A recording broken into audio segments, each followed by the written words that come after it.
I know I say every conversation on this podcast is special, and they are, but this one's special for a number of reasons.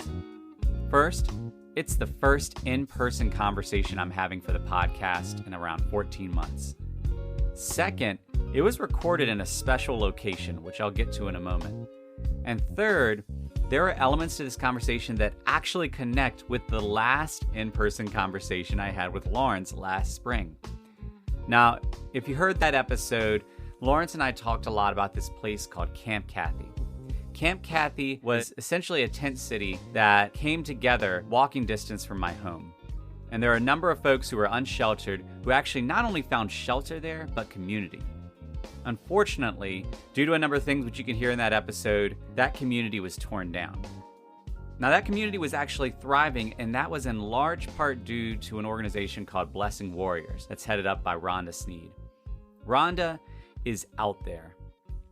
Rhonda isn't just doing ministry to people who are homeless. Rhonda is loving her neighbors in authentic ways.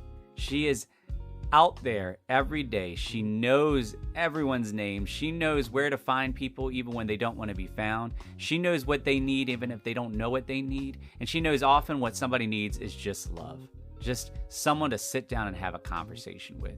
She and her team are doing that in amazing and beautiful ways. And I wanted to have her on the podcast for a while. I actually reached out in the fall, and I believe it was by God's design that it was held off until now for two reasons. One, because instead of it just being a conversation about blessing warriors, now we're going to hit this topic that I think many of you will resonate with. What do we do when we're trying to seek God, when we're going all in, and things seem to fall apart? Things not only get harder, they seem to implode or explode or just disappear. How do we keep on following God when it seems like nothing is working out? Because Rhonda and her team have been seeking God hard in the work they are doing, and they have hit some wild obstacles. But here's the other reason I feel like God held it up. Because it wasn't just Rhonda I got to sit with. I got to sit with Mike. She wanted Mike to be able to share because Mike lives over at this large building. We got a Coliseum here in Richmond that has been shut down for a long time. When Camp Kathy closed, those who were unsheltered really didn't have many places to go, especially once that pandemic really got going. And for a number of folks, anything that could provide overhead shelter, even if there isn't side shelter, was enough. And the overhangs of the Coliseum became a refuge for a lot of people. Mike is one of those. Mike's been living out at the Coliseum for several months, most of this year.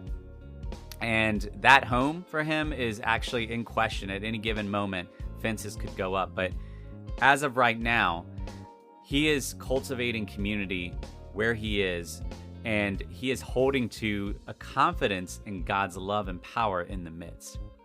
I was blessed by this conversation. I didn't know what was going to happen. I didn't plan it in this way, but it was such a blessing for me to be able to sit outside the Coliseum with Mike and Rhonda and just hear their hearts for God, to hear their hearts for loving others, and to realize that they have so much wisdom to share with us. So I want to encourage you to sit with this.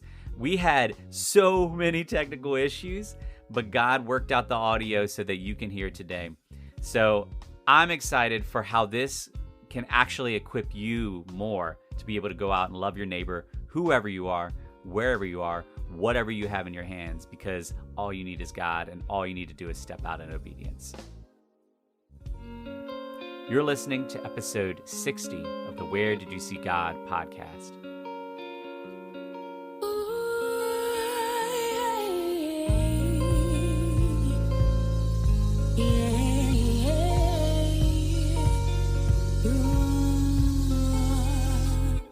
Father God, I just want to thank you that you are God and you are good.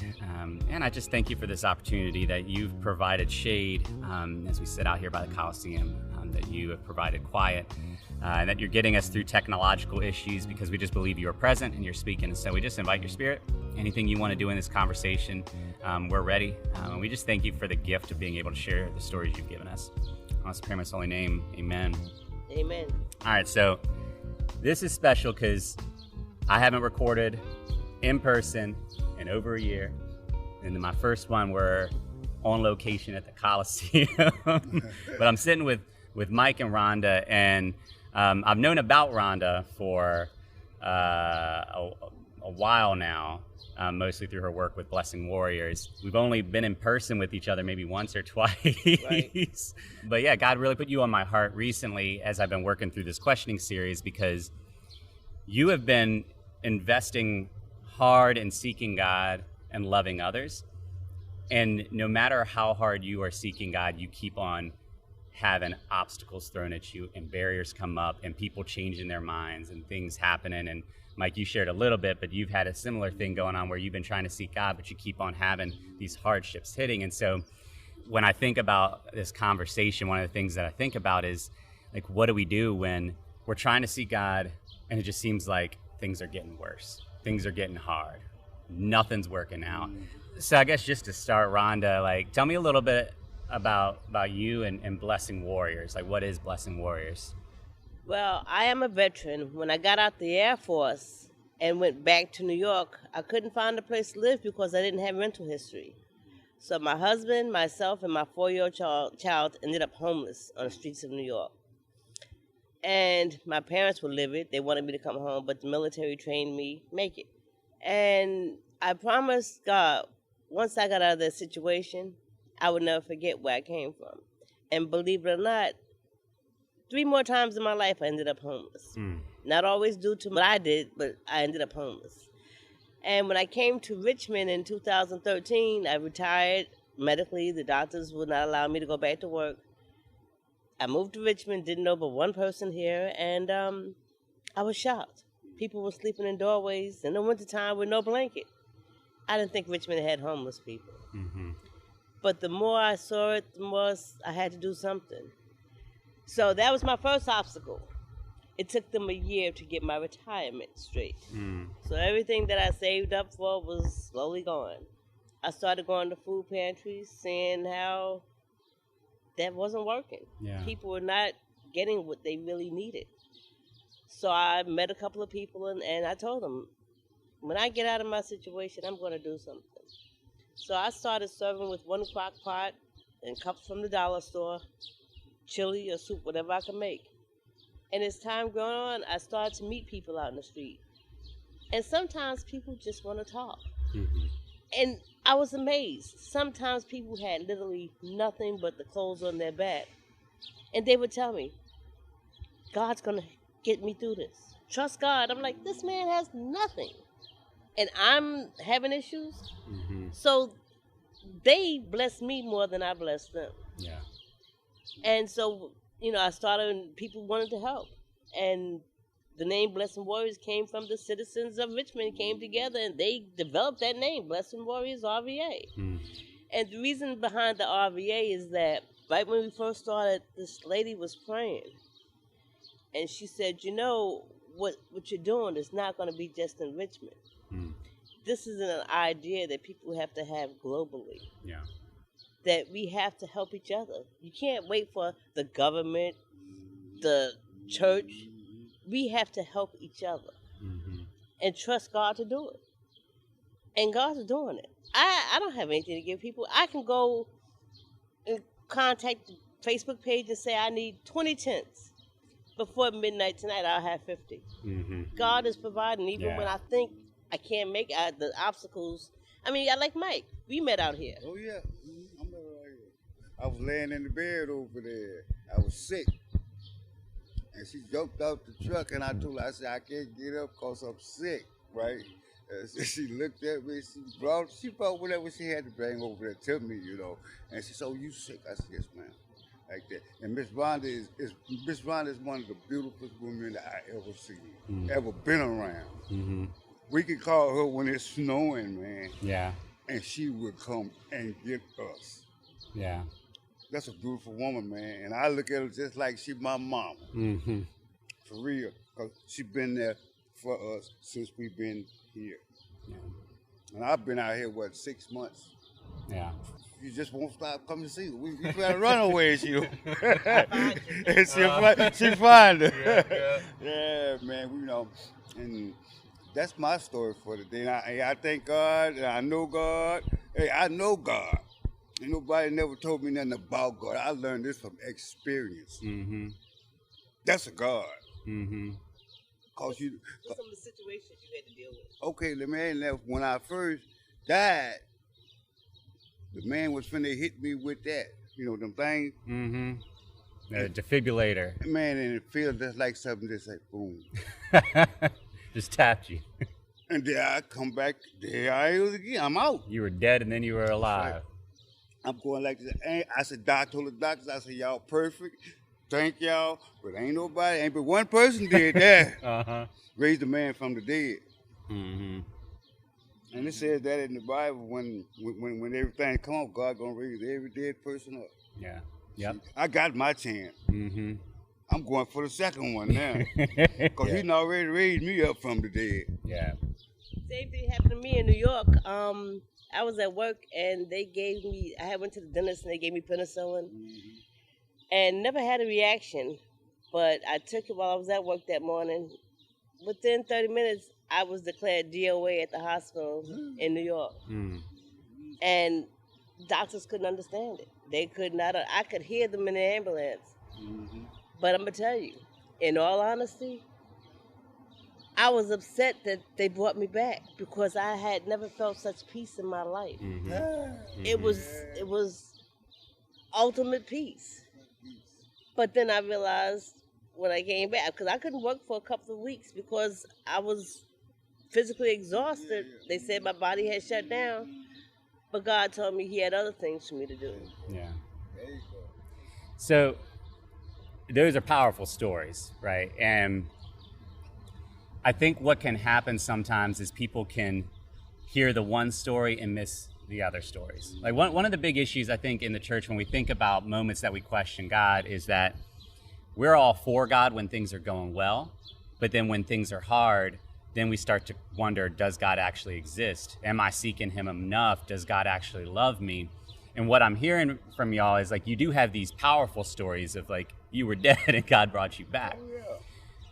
But you are still choosing to follow and love and celebrate God even when things are still hard, when you are still hitting hardships, when you're still living right here. Oh, yeah, I bless God every day. And so tell me about like how, if someone is feeling like it's hard to trust God when things are hard, like what would you say to someone like that? How do you trust God when things are still hard? I don't worry about it because I trust God. Mm-hmm. So it's not about the circumstances, it's about who He is. But He's God. Mm-hmm. That's the way I see it. He took who else ain't no man come over there and did nothing to me when I was laying up over there. What were some of the hard times you had to go through? Oh, I couldn't walk. I couldn't hardly talk. I couldn't hardly move. And every time I tried to get up, I ache or either I fall down. Remember I had that? Right. I fall down. So why not just give up? Oh, no, I ain't never giving up. I'm going to give it up to God. I'm going to let God have it. Mm-hmm. See, I'm going to let God have it. Yeah. Because I know He can, I know He can handle it. So what I hear you saying then is some people define God by what He can do for them. What you're saying is God regardless of the circumstances. Whether somebody is living in a mansion or in a tent, that doesn't change who God is. God is the same. He's the same. That's right. God's the same God. And so when we understand that, then that changes how we deal with circumstances. Because if our understanding of God is based on things being good, then things aren't then. But if our understanding of God is He is God, period, then even if things get worse, even if things fall apart, God's still God. That's right. God still got you.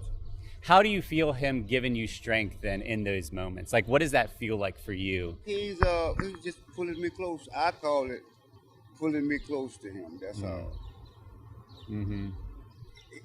He could have took me out, but I feel it's something special He wants me to do. Yeah. Put it to you like Yeah. that. Because He could have took me out. Mm-hmm. He kept me here for a week. But It could have ended on that snowy day. That's right. See, but I hate to say, my grandma is 106 right today. Woo. And living. Wow. And that's who I go to when, like, remember us sitting in your hall when he used to go, Mm-hmm. When that get to that, I call my grandma. Mm. grandma and my grandma gonna shoot to you straight. She don't go crooked. No, she go straight at you like what? Yeah. She doesn't beat around the bush. No, she don't beat around the bush. And she gonna let you know. It's just like when I used to call her and tell her, I be getting high, asking God to take it from me. Mm. When God took it from me, Uh-huh. I called my grandma. You know what she told me? Be careful what you ask God for in his name, Jesus, because he going to give it to you. Mm-hmm. Took that taste right out of my mouth. Wow.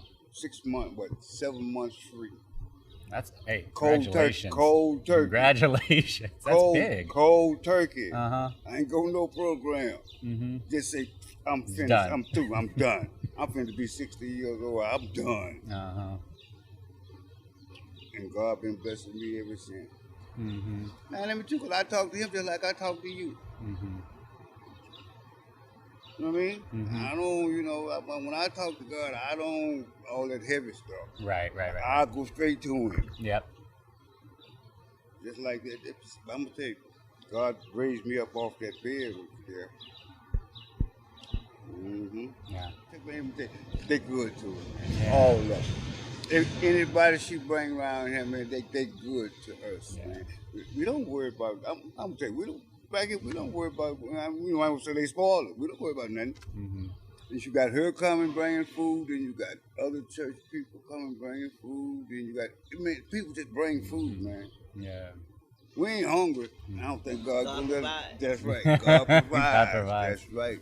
But you said something earlier too that I think it's important for people to understand is that like you appreciate the food, but it sounds like the thing that is more valuable than that is the love that they're bringing as well. That they're she knows your name. She has conversations with you. She knows where to find you when you don't want to be found that's right. because she knows you that deep and to be known deep. Mhm. And it's hard when it's the opposite of that, when you feel unknown or unseen. And like that can really weigh on a person. And so like there's something deeper. Like she's got a trunk full of food and water right now. But when she steps out that vehicle, that's just part of what she and others are bringing. Yeah.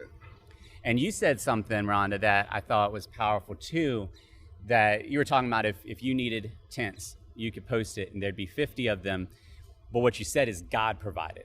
You also knew that people provided it, but you have an awareness that it's God working through people. Tell me more about that. I thank the people, but I thank the people for listening to God. Mm-hmm. Because, most people don't think about, a lot of people want to help the homeless. They want to help other people. But it's God that puts it in their heart. Mm-hmm. Because, like when they took Camp Kathy down, I was mad. Yeah. I was so mad and I was angry. And I was angry at God. I said, God, why did you have me do this? Mm-hmm. For them to tear it down? Because when we put it up, I sat there in the car with Kathy and I said, what are we going to do this year? I can't let these people lay on the ground again. Yeah. We sat there, we talked about it, I cried, I said, God, what do I do? And it's like God said, put up a tent. Mm-hmm. Kathy thought I was crazy. I said, we're going to put up tents. That's how it started. So for them to come tear it down. Yeah. But the people that were there became a community. Yeah. For however long it was. They learned that to help each other. Yeah. Even till this day, people that were there, whether they stayed there or came through there, they'll let me know, Miss Rhonda, I saw Jacob over here. He's doing good. I bought him a sandwich. Mm-hmm. So God is using use that campsite at that time. Yeah. I didn't understand it when they tore it down. I cried. I was mad. I was angry. But I knew, even though I didn't understand why, God knew what he was doing. Yeah. Even now, they're being harassed here. They're told they have to leave. They can't be here. They can't be there. They're threatening them with citations. But you have to look at the glass half full, not half empty. Mm-hmm. Because you may have to move, but right now you're here. Yeah. You may not have anybody bring you food tomorrow, but today you're not hungry. Yeah. God provides it, and I have to catch myself. Yeah. Plenty of times. When they asked me for boots last week, these people are in a program, being paid by the city and the state. And these guys said they need boots to start work that night. And immediately I said, you're in the program. They have the money. Mm-hmm. We don't have the money. Make them buy it. I got angry. Yeah. But almost instantaneously, God said, is that not why I have blessing warriors here? Because y'all can get it done. Mm-hmm. So, in the middle of the storm, it was thunder and lightning. I couldn't see. Went to Walmart, bought the boots, and to see these guys, they had a job. And the only thing holding them back from going to work was boots. Mm-hmm. So it didn't have to be them providing. If God told us to do it, then do it. Yeah. So that's hard for people sometimes. Well, you know, they should be doing it. But if God told you, maybe then you should be doing it. Mm-hmm. So I have to catch myself. Yeah. You know, when I go get ice, I think about these guys. It's hot out here. Mm-hmm. And when I bring them ice, that means I could be doing something else instead of, oh, wow, it's been about 4 hours. I know it's hot. They need something cold. But they have their ice. So God has provided us with a place that will give us ice 24/7 for free. That's great. I can go at 3 o'clock in the morning and get ice. Yeah. So he has something cold. If somebody comes by and they need something cold to drink, he can give it to them. So he's blessing people. God's using all of us. All of us are learning from this experience. Because any of us, and I've slept on the streets of New York with a 4-year-old child and pregnant and my husband. But if I didn't go through that, I wouldn't understand this. That's right. Yeah. That's right. That's right. So now I truly understand it. Truly. And I think that is incredibly important, because the difference between you and organizations that say they exist to serve folks who are unsheltered, right? The difference is, whereas some people may see, quote, homeless people, unquote, or issues or problems to be solved, you see Mike. Like you see people, and because of your experience, like you can see past the exterior stuff to understand the internal stuff. Or to press it even more, like you see someone made in the image of God. Right. And you know, as you were talking, what came to my mind that I think really just captures what you're saying is, God didn't create us to live comfortable lives. He didn't create us so that everything would work out. He's not asking us to follow him so that everything is good. His call to us is love God and love others. And that call, love God and love others, exists regardless of the circumstances, like we were talking about earlier, regardless of how things work out. Like you sought God for Camp Kathy. Like you prayed about that. You took steps of faith. Our human logic would say, well, that means that it should work out. So then when it didn't work out, it's like, God, why did you put me through all that? This was a good thing. Why did you let this fall apart?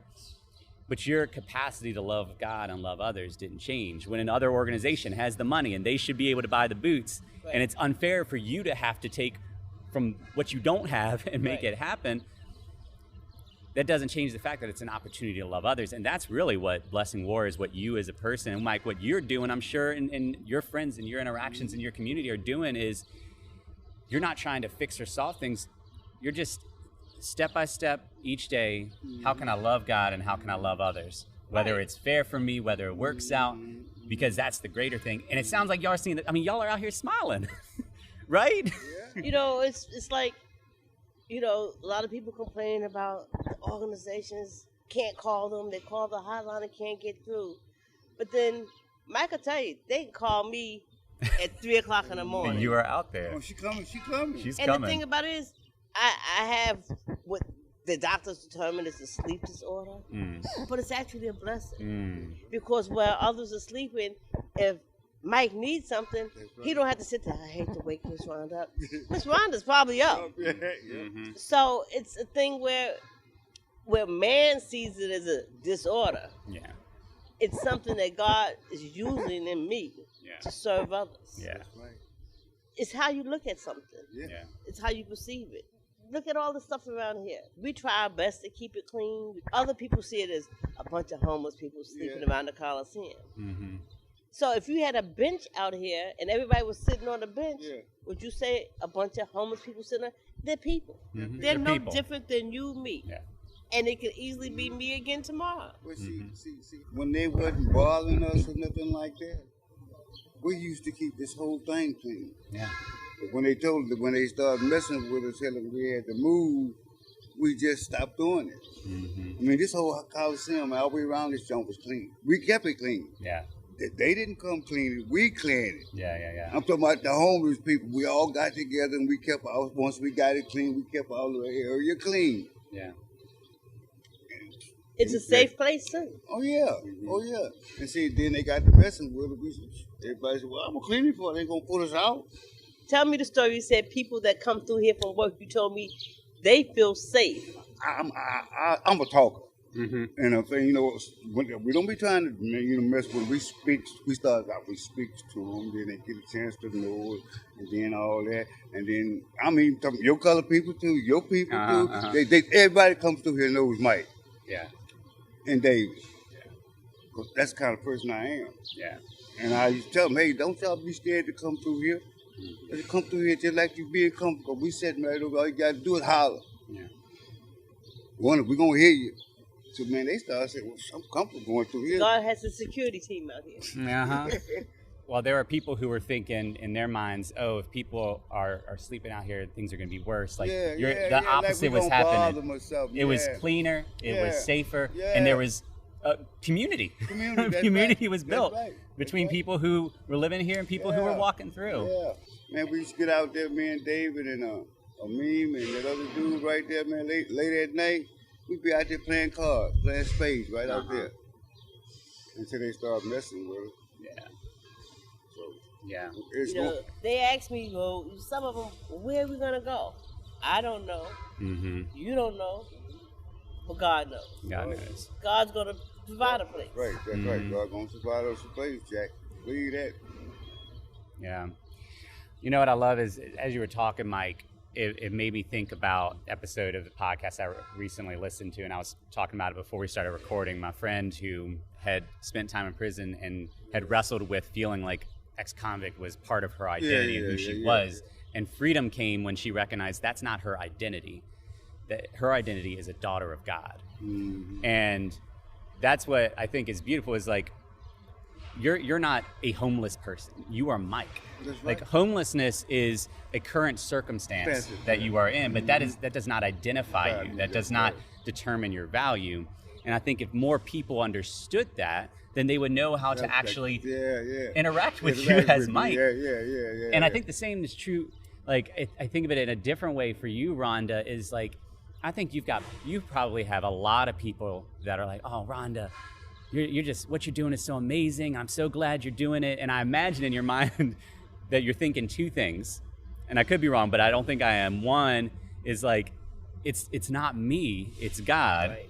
And then the second thing is, it doesn't have to be just me because it's God. Like others can do this too. And that's what's happening. I tell people, it doesn't have to be me. If somebody tells me there's a lady on north side that needs a pair of boots, can you give it to her? I say, God used you. I have the boots. Come get them. It doesn't have to be me to give it to them. God provides it. Whoever can get it to them, that's right. So be it. So be it. People don't understand. I look back at a lot of things, and a lot of my story many people don't know. As a veteran, actually one time I got to the point where I actually tried to commit suicide. And I was in the hospital for months, in the military. And I had this old nurse who worked with me, sat by my bedside. And she would sit there, in and out of consciousness, she would pray for me. She says, God's got something for you to do. Don't you ever do this again.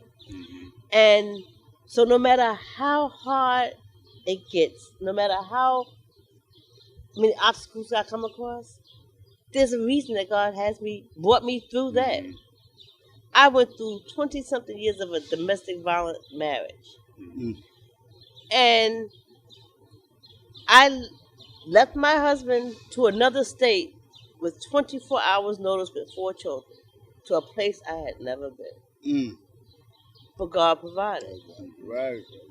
We served the homeless there. My kids, all of my children now, serve the homeless where they're at. But they'll cook dinner. We'll They take do? it. My grandkids do it That's too. beautiful. That's beautiful. Because it's not me. It's something, Yeah. and I'm noticing there's so many people out here that want to do it and are doing it. And God's just using us to show them the way to do it. You don't come out here. I see people, they toss sandwiches to people. Here you go, here. That's not how you do it.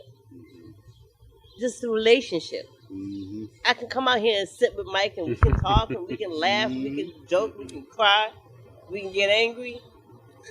But, and Mike will tell you sometimes I just come out here and I just sit in the truck. Yes, you do. Just sit out Sit here. out here, sit out here, sit out here with me and Dave. We talk. We just talk. I mean, I was out here the other night. Yeah. I was through a period where I couldn't understand. I said, God, you got this great big building here. You got the lights on 24/7 for how many years? And it's conditioned in there because it has to be. It's right. You just people to put the boards, put money. Plywood is hard to get. Mm-hmm. You can plywood this whole place. Now they get ready to put a fence up here. God, why can't you just get a shelter? Mm-hmm. But see, God is using this time Mm-hmm. to introduce himself to people. Mm-hmm. Whether it's us that's serving or the ones who being served. Because this one man who was around that way, he slept with his Bible every night. Mm-hmm. And he would talk to me Mm-hmm. about God. So there were times where I was just like, am I wasting my time? Mm-hmm. But he always had a word for me through this man. Yeah. Whether I had a house or he had a house, God used the two of us, whoever it was. Yeah. But most time it was him speaking to me. Yeah. So you got to trust God, no matter Yeah. what the situation Yep, is. so do. Something I've been thinking a lot about is, as Christians, we struggle to understand what success is, because the world tells us success is everything being fixed, everything being big. And so the world would say that success for Blessing Warriors is that it's in every capital city, and every city has a Camp Kathy, and everything's running smoothly. And that's not a bad thing. Yeah, but That's just one version of success. Another version of success is none of that ever happens, and the world would look and be like, Blessing Warriors is just this small thing. But there's a community of people like Mike and this guy with the Bible and all that, whose lives have been touched in a deeper way than a sandwich in the belly. And now Mike is having conversations and exuding love to people because he didn't die on that in that sleeping bag on that cold night, because God sent you. And you know what I mean? And so like there's something greater that's happening, but it doesn't look like what the world says is success. And I think that's what scares people sometimes from stepping in. They have that desire in them, like you were saying. People desire, but they have these things blocking them. they want to see and- something physical. Yeah. I mean, you drove here, right? Mm-hmm. Did you know every car that you was around that there was a licensed driver who was proficient in driving? Mm. You trusted God Yeah. to get you here. Yeah. We get on an airplane. 99% of the people have never seen the pilot. Yeah. But we get on a plane and We expect trust trust this man go to get- drive us fly millions of us. miles in the air. Yeah. You know? You're I right. mean, That's right. so we have to start thinking about just how much we trust God. Yeah. That's When right. you walk out your door in the morning, we don't never have a plan. Yeah. We always say, we don't know where God's going to send us today. Yeah. Because I'll always tell him, we'll try to come back tonight, but I Yeah. don't know. That's Yeah. right. That's right. God may send us, Yeah. he's sent us Might- south side tonight. Yeah. Yeah. So, Yeah. we got to start understanding the bottom line is God. Yeah. Oh yeah. Bottom line. He directs everything. He's in charge of everything. He provides everything. And if he doesn't provide it, there's a reason. Mhm. That's right. So someone doesn't have to be smart enough, strong enough, resourced enough. They just have to be willing enough. Oh, see, Mhm. another thing, somebody that works for the city they discussed this during Camp Kathy. They didn't know I was going to find out how I was uneducated enough to do this. I had no college degree. Same person came to him last week and said, you got sense. Didn't they? Yeah. No, she told me, me and her don't get along no way. Ever since the first day I don't hate her. Like God said, don't hate. My grandma said feed her with a long handle spoon. Yeah. You're still connected, but there's some distance. That's right. And she come around there, she was talking that old whole about leaving stuff. And I say every time she shoot me, I shoot her right back. I wasn't no thinking. When she shoot me, I shoot. Then she looked at me. She said, "You think you got a whole lot of sense, don't you?" You know what I told her? What's that? God gave you sense. Why come He couldn't give me none? Yep. And then the policeman grabbed the door. Come on. She bragged about her college education. Yeah. But when God educates you, Harvard, Yale, none of these schools can compare to the education God gives you. For a minute, let me tell you something. I told her when she told me about the college education. I said, let me tell you something. That college education don't mean nothing. I'm from the streets, the ghetto. I raised up right there in it. Okay, so you take your college education, we're going to switch places. But I don't want your college education. I want you to go in the hood and see what your college education will do for you. Yeah. God can bring you through anything, any situation, whether you're sitting behind a desk or sitting under a bridge. That's right. Yeah. God can speak to you in your situation no matter where you are. But He can work anyway, through you. I put to you like this. When Monroe Park was open, the college kids used to come through there. And see, they used to stop and talk to us just to see how smart we were. And she say, I never did think homeless people had sense like this. She said, I met a homeless old man that used to ride that bicycle. Right. He was a professor. Remember that old man used to ride that bicycle all the time? And he was going to all these trying for the homeless and with nobody to back him up. Yes, I know who you're talking about. He dead now, I think. That's one. Yeah. And man, he used to go to all, be on TV behind the homeless. Because they wasn't doing nothing for the homeless. He's actually a high school teacher. Yeah. He's homeless. That's right. When this hits at it, what we were saying earlier about identity, like people have their assumptions of what homelessness is and who ends up being homeless. And because we want to distance ourselves from things we don't like, we then have to kind of prop up reasons why we would never be homeless. And so then we'll attribute things like intelligence or willingness to work or that you attach all those things.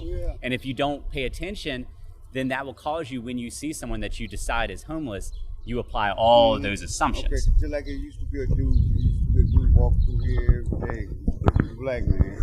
And you know how we do, we speak. That's how you doing. So he look at me like this. I'm going, huh? I said, don't worry about it. I said, God gonna get you. He walked past me for about a week. One morning he walked past me, he turned around and looked at me. He said, you all right? I said, yeah, I'm all right. Yeah. He said, you need some money? I said, no, sir, I'm good. I said, but I appreciate it. See how God brought him back? Huh? And this is what we know that people are missing, and we miss it sometimes too. But the wisdom of God is foolishness to man, right? Like, so the ways that God sees the world and the ways that God operates doesn't make sense to us. And so that's why, like, someone can have a conversation with you and position themselves as being more educated and think that's better, and why you could say you don't understand, like what you think is going to get you through isn't guaranteed to get you through. What do we see Scripture saying? We see Saul's king and Samuel sent to find the next king. Everybody's looking for the biggest and the strongest, and God's like, I don't look at the outward appearance, I look at the heart. And they picked David, the little shepherd boy that they didn't even bring out because they had just written him off. But he ends up being one of the most celebrated characters in the Bible. When Peter and someone else are on trial and they are speaking these tremendous truths, the Sanhedrin look at them and say, they're uneducated. How in the world are they talking like this? Because they thought you could only say such powerful things if you're educated like a Pharisee. And so what we know and what God is helping us to learn is that he works in a different way. Again, you don't have to be the strongest, the biggest, the smartest, the most resourced, have the best ideas. You just have to be willing, because God's the one that does the work. And so I want to encourage you, Rhonda, as you are dreaming for more people to come in, like when you were talking earlier, you mentioned something that is very true. Your personal experience has helped shape how you engage what you do. Your experience being homeless helps you to see things differently, helps you to know what does and doesn't work. And so without a doubt, like, you have a unique experience. The problem is people can stop there and say, well, that's why Rhonda's doing that, because Rhonda's been given the unique experience. And so I'll just like encourage her and support her in that, but she's the one that's supposed to do the work. But that's not what we see in Scripture. The Apostle Paul is who came to mind, and I want to encourage you that I see a lot of that in you, where he had a unique experience of being a Pharisee, of being knocked off his horse, of being blinded, of God calling him out directly. And that shaped his ministry in a powerful, powerful way. But the goal was never for the Apostle Paul to be the only one doing that. Like, what do we see him doing? We see him pouring into others. We see him pouring into Timothy. And the idea was that God gave him what he gave him so that then he could disciple others. So now the next person that comes after you doesn't have to have lived on the streets in New York in order to, that's not a qualification. The qualification is, are you willing to go where God says to go and accept what God says to accept, whether it looks like success or not?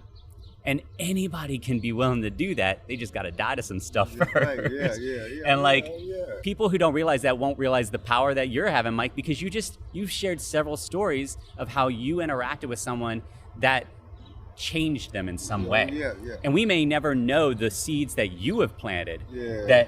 That one day you'll get to heaven and God's gonna be like, Mike, come up, sit next to me. And he's gonna start playing this movie about the guy who walked by and then he changed other people's lives and like end up thousands of people are impacted because of your little step of obedience. Some people come by here, man, and we get off in the conversation with God. I got some Christian people come over here. We sit out there the other day right there. We all sit right out there, about 5, 6 of us. And we was praising God. Yeah. This woman said, well, you talk so good, I'm going to get me a chair. And we're going to sit here and we're going to talk about God. And we sit out there about an hour. Before they know it, we was an hour. Yeah. God using me, and I hope that when I touch them, they touch somebody else. And it's funny how you said about doing everything. Was on the phone this morning with a young lady, Sharon Boswell, and we talked. And she said, you know, her church was trying to help and trying to do stuff. And she said, she told them, why recreate the wheel? And she said, and we do it sometimes. But I told her, I said, she had a great point. We need to start teaching people how we do it so we can all get on the same page and do it the way God said do it, rather than coming here and dropping food off. Explain to them why we don't just leave it when no one's here. Yeah. So whether you're from an organization from California or people that work for the city, they think I hate them. I pray for those city workers every day. Yeah. Because God's speaking to them. They don't realize it. They just fighting it. Yeah. God's going to use them to get this right. Yeah. Yeah. Because the goal, what I hear is the goal for both of you isn't to fix things or solve things. Like there's little moments where you are addressing things, but the core goal, it sounds like, is you're just looking to love God and love others. That's it. That's it. You know, people like, well, you want to run?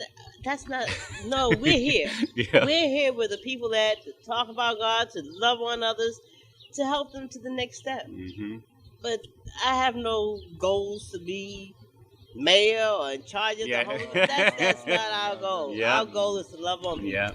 Yeah. And that can happen regardless of whether things work out or not. Someone can feel and actually be loved even if the bad circumstances stay. That's right. And when someone accepts Christ, that's a day to celebrate. Yeah. We out here. Yeah. Any other final thoughts before as we wrap up? Anything else that you're like, I just want people to know this? I'm good. You said what you needed to say. I'm good. Yeah. Just like a woman come by here today, she said, Mike, I ain't never seen you since I've been knowing you. I ain't never seen you unhappy. She said, you happy every day. I said, yes, because that man over yonder blessed me to wake up. And I'm not going to let Satan spoil my what's it called? You've learned the secret to being content in all right. situations, All whether situations. well-fed or hungry, rich right. or poor. That's right. I smile every day. I don't worry about. I don't worry about nothing. And that's about right. I don't worry about nothing. Yeah. Because I got a friend. You know what he told me? He said, Mike, I got your back. You know what I told my friend? What's that? I said, thank you for having my back. But I got somebody else You got someone better. way better than you, bro, to watch my back. Yep. And he asked me who it is. I pointed up in the sky. He said, "Oh, you talking about my Almighty God?" I said, "Yeah." "Do you know about him?" He said, "Yeah." Does he have your back? Mm-hmm. Because he does. Your back. Yeah. Basically, my thing is, no matter what your situation is, it's not always going to be easy. Yeah. And you're going to cry sometimes. Mm-hmm. But after you cry, you wipe your tears away and get up because God's got your back. No matter how hard, you're going to cry. Don't think you're going to live in this world and never shed a tear. You're going to walk around and never be upset. But know that God's always there. Not sometimes, not between 9 and 5 or 3 and 4. 24/7, God is there. You just got to call up. Yeah. Call That's him. all. So you got to call it. You don't need no phone. Don't even No internet. That's good. You will walk, you will run, and dance through the streets, shouting praise to the one. You're healed, you're clean. Go out, tell the people what you've seen. Revived in Him, new life in Him. You will walk. I keep reflecting on this really powerful moment towards the end of the podcast when Mike was sharing that people who meet him say to him, "Mike, you're always smiling." And he was smiling as he said, and you can tell he authentically believed that God was God and God was good.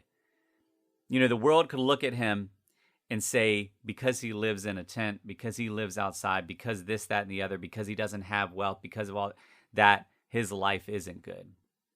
There are a lot of people who could go all their lives chasing after jobs, chasing after money, chasing after power, chasing after reputation, trying to get what Mike has in abundance. Mike has learned the secret to being content in all situations.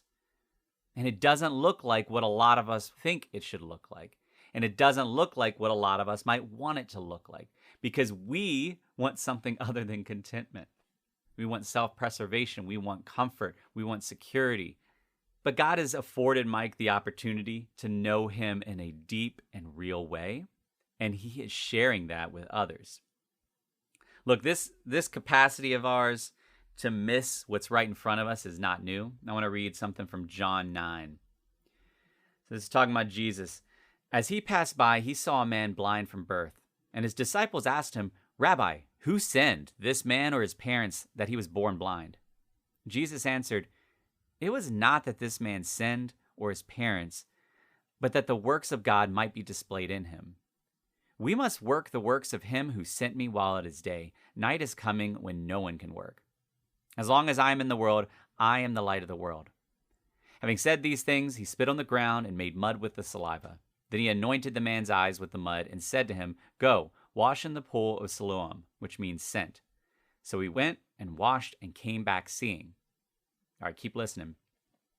The neighbors and those who had seen him before as a beggar were saying, "Is this not the man who used to sit and beg?"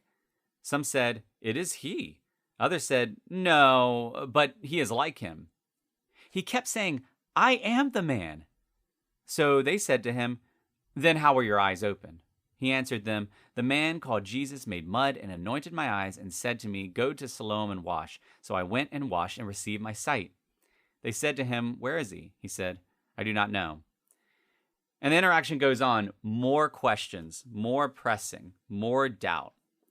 What I wanted you to catch in that is that the people had seen the man before. They saw the man after, and they just couldn't believe that it was the same person because they had attached so much to this man's identity that wasn't his actual identity. His blindness, his begging for money and food, those to them identified him. And whatever they attached to those identities, to the idea of being blind, which for many of them meant you must have sinned or your parents must have sinned, whatever they attached to begging, whatever they attached to those things, they attached to this man and wrapped all that up into being his identity. But that's not how Jesus functioned. Jesus saw that man, as he rightfully was, an image bearer, made in the image of God, a child of God, and he interacted with him as such. Look, I'm just going to be straightforward here. I've witnessed too many people look at others who are unsheltered and attach false identities to them. Assume that they are unsheltered, as we talked in this podcast, because they are uneducated, or they aren't hardworking, or they aren't trying, or this, that, or the other. We have this really bad tendency of interacting with people based on how we identify them rather than how God identifies them. And this is what you need to know. Everyone that you interact with today, whether they have a home or not, whether they have an addiction or not, whether they're working through this, that, or the other, every one of them is made in the image of God. Every single one of them is an image bearer. Every one of them is loved by God. So here's the question. If you really respect and honor God, then how should you interact with those that He created and loves? Will we continue to let circumstances and perception shape our willingness to love? Or will we be willing, like Rhonda shared, to just take those steps of obedience, no matter what it costs us? Because we know every single person is deserving of love. And here's the really good news for you. Maybe you're thinking, I just don't know if I have that capacity in me. You don't have to. If you are willing to take a step of obedience and trust God, His capacity can be enough. In my weakness, He is shown strong. His love can be what exudes from you, not a love that you have to create or orchestrate. The truth is, God has called us to love Him and love others, but He is also so loving that He is willing to love through us to allow us to accomplish that. We don't have to be smart enough, good enough, wise enough, brave enough, anything enough, except for just willing enough to take a step of faith and trust God. So you are going to have an opportunity to love your neighbor today. I promise you, you will have an opportunity to love your neighbor today. I can't promise that you will see them. I can't promise that you will want them. You're going to have to make that decision now before that moment happens. You're going to have to be willing to say, God, open my eyes to see, just like Jesus saw Zacchaeus up in the tree. God, make me willing to take a step of faith, even though I know I probably won't want to in the moment. I promise you, you will have an opportunity, and I promise you right now you can decide to position yourself to step into that opportunity. And when you do, God's going to work. So take that step. And once God brings that opportunity about, ask yourself, where did you see God?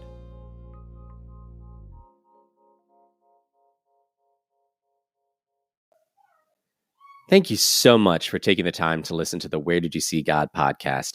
And I would love for your stories to be a part of it as well. So there are a number of ways that you can do that. You can check out our Facebook page at Where Did You See God podcast. You can go to anchor.fm/Where Did You See God, or you can leave a brief voice message at 804-372-3836. I would love to hear your stories. And if the stories you've heard have encouraged you, think of someone else who could be encouraged as well and share it with them.